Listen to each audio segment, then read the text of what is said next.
होती है, ऐसा नहीं। तो वो द्वारपाल जैसे ही गए, उन्होंने कहा एक गरीब भिखारी ब्राह्मण आया है, बड़े हाल है, और वो ये कहता है कि आपका मित्र है। तो उन्होंने कहा क्या नाम बताया? उन्होंने कहा सुदामा। श्री कृष्ण उस समय भोजन कर रहे थे, उन्होंने भोजन के उस ग्रास को प्रणाम किया और तत्काल उसी में भागे कि कहीं मित्र इतना तो आत्मसम्मान है कि चला न जाए। जब ही वो दौड़कर द्वार पर जाते हैं, सुदामा चले गए होते हैं। अब मित्र आया है और बिना मिले चला गया, जो सच्चा मित्र है वो कैसे बर्दाश्त करे? उसी का एक भावपूर्ण दृश्य देखते हैं।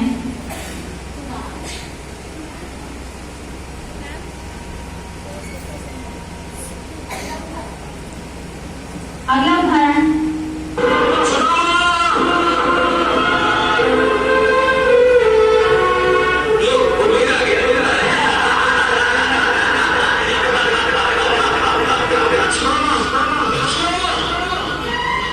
श्री कृष्ण दौड़ते हुए आ रहे हैं।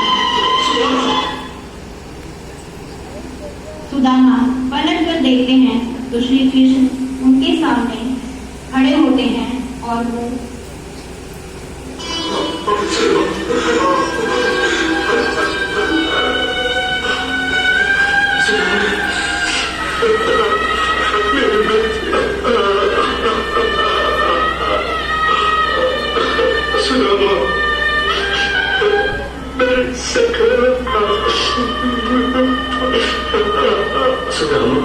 मुझसे मिले बिना ही लौट जा रहे थे।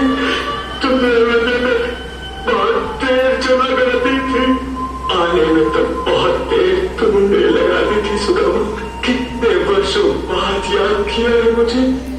मैं तो तुम्हें कभी भूला ही नहीं था, तो आए क्यों नहीं इतने वर्षों? हाँ, मैं सब समझ गया। अब तुमने सोचा होगा कि मैं द्वारकाधीश बन गया हूँ तो तुम्हें भूल जाऊंगा, तुम्हें पहचानूंगा तक नहीं। मैंने यही सोचा था, और इसलिए जब तुम्हारा बुलाना आने में देर हो गई तो मैं लौट चला था। वाह, मेरी दोस्ती का अच्छा मोल लगाया है तुमने। सुधा, तुम्हें मेरी मित्रता पर भरोसा करने का? अरे तुमने ये कैसे सोच लिया कि मैं अपने बाल सकर को द्वार से ही लौट जाने दूंगा? बताओ, क्या मैं तक गिरा बस करो, मुझे क्षमा कर दो, मुझसे भूलो, मुझसे भूलो। ऐसी मित्रता इतिहास में ही मिलेगी, शायद अब आजकल ये संभव ना हो।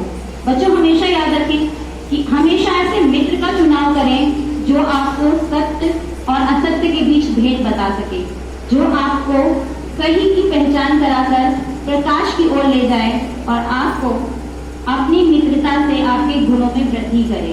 ये ही सच्ची मित्रता है। जैसे अर्जुन और कृष्ण की मित्रता थी, उन्होंने अर्जुन की शंकाओं का निवारण किया और उसे धर्म के लिए लड़ने के लिए प्रेरित किया। महाभारत के युद्ध के माध्यम से श्री कृष्ण ने जीवन में धर्म और अधर्म को चुनने का संदेश दिया। उन्होंने गीता के उपदेशों को हमें बताया और ये कहा कि मनुष्य के आगे सिर्फ कर्म है। आप कर्म करें, फल की चिंता ना करें, क्योंकि ये सब परमेश्वर की इच्छा से है और आपका प्रारब्ध है। आइए गीता के उपदेशों का मनन करते हैं। हमने कई बार देखे और सुने हैं, लेकिन आज इन्हें जीवन में धारण करने का पढ़ लेंगे। मेरा नाम लेकर मुझे पुकारने से पहले ये बताओ आप,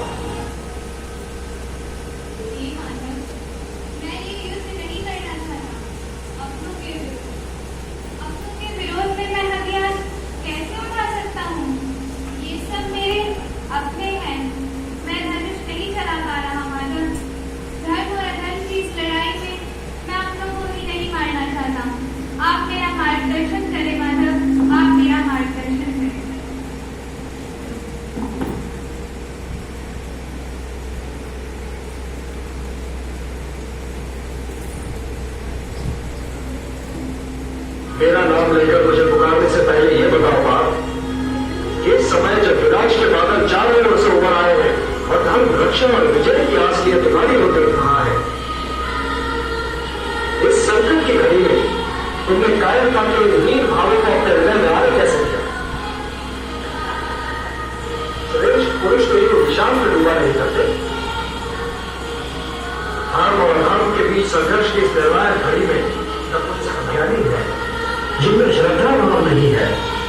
जो बात बात पर शंका करते हैं, संशय युक्त हैं, वे तो नष्ट हो ही जाते हैं और उन्हें न इस लोक में सुख मिलता है और न ही परलोक में।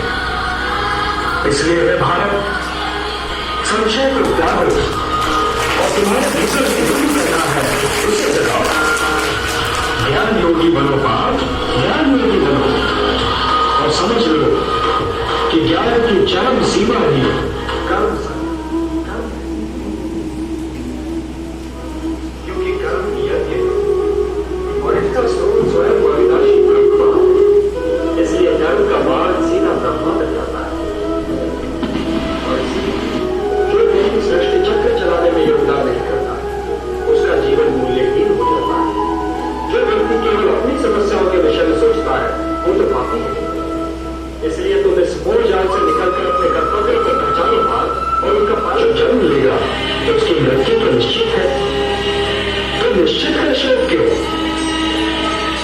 जन्म लेने वाले को एक न एक दिन तो मरना ही है और ये मृत्यु भी अंत नहीं है, क्योंकि मरने वाला फिर जन्म भी लेगा।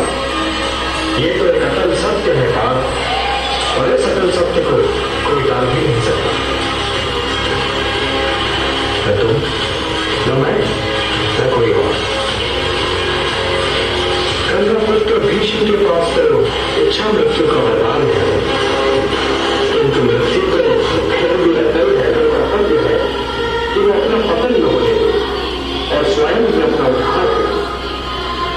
मनुष्य स्वयं भी अपना मित्र भी है और अपना शत्रु भी।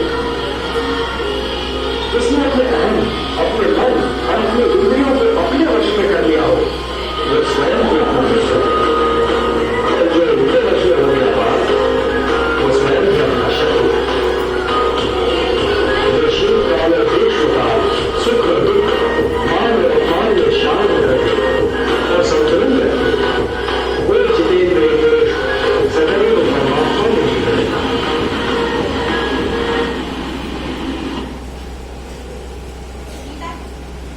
गीता के इन उपदेशों के माध्यम से हमारे मन का कुछ अंधकार दूर हो जाए और हम सच्चे अर्थों में मनुष्य बन सकें, ये कामना लेकर भगवान श्री कृष्ण हमें उपदेश देते हैं।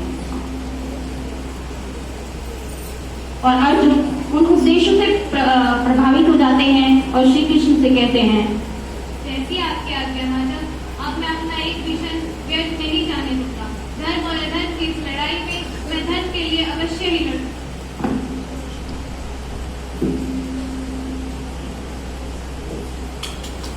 और हम जानते हैं महाभारत के युद्ध में श्री धर्म की जीत हुई और सत्य की विजय हुई।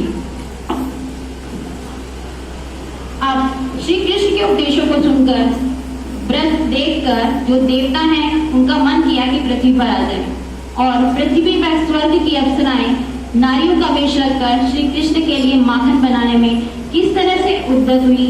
आइए उनकी प्रबल इच्छा को देखते हैं और इस नृत्य के माध्यम से सच्चे अर्थों में जन्माष्टमी का उत्सव मनाते हैं।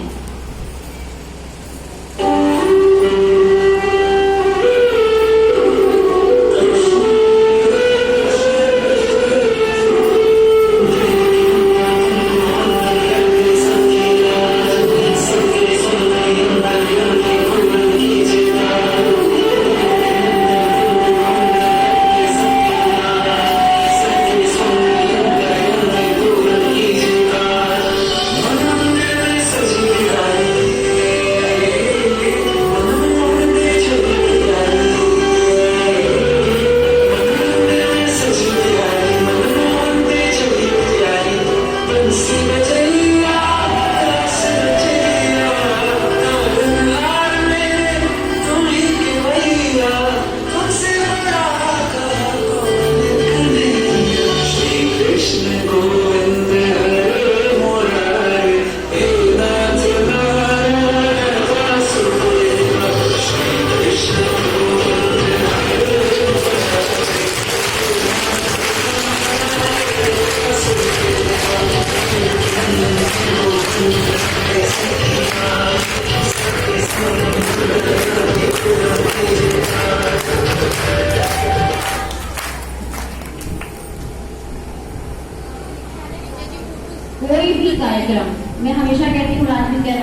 मनोरंजन के लिए नहीं है।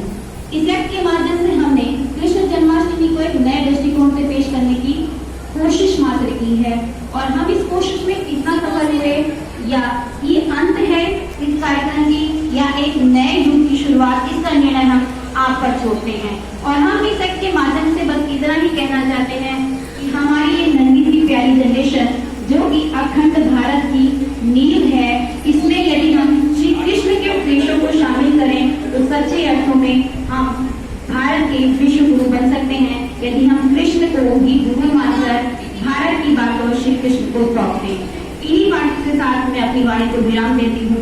आप सभी को मेरे विद्यालय परिवार की ओर से श्री कृष्ण जन्माष्टमी की हार्दिक शुभकामनाएं। भगवान श्री कृष्ण हमारे मन में व्याप्त बुराइयों को दूर करें और ज्ञान का प्रकाश भरें।